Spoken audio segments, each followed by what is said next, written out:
হিঙ্গলগঞ্জে রায়মঙ্গল নদী বাঁধে ভাঙনের ঘটনা। আর ভাঙন আতঙ্কে স্বাভাবিকভাবেই আতঙ্কিত সেখানকার মানুষজন। হিঙ্গলগঞ্জের রমাপুরের ঘটনা আরো বিস্তারিত জানার চেষ্টা করব। অনুপম আমাদের প্রতিনিধি রয়েছেন আমাদের সঙ্গে। অনুপম, ভাঙন আতঙ্ক এলাকাবাসীর মধ্যে, স্বাভাবিকভাবেই তারা ভয় পেতে শুরু করেছেন এই পরিস্থিতি দেখে।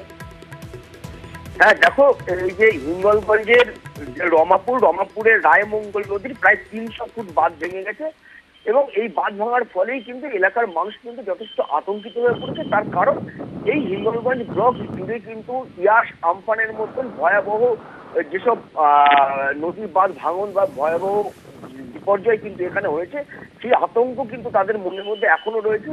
এবং তারপরেই এই যে আবার নদীর বাঁধে যে ভাঙন দেখা দিয়েছে এবং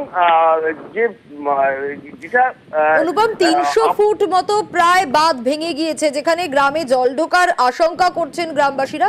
স্থানীয় প্রশাসন কি ব্যবস্থা নিচ্ছে? হ্যাঁ দেখো, যখনই এই ঘটনা ঘটেছে তারপরেই স্থানীয় পঞ্চায়েত থেকে শুরু করে বিডিও অফিসের থেকে ঘটনাস্থলে যায় এবং সেটা পরিদর্শন করে এবং সেখানে আজকে থেকেই এই বাঁধ মেরামতের কাজ শুরু হবেই বলে কিন্তু আমরা জানতে পেরেছি। বেশ অনুপম।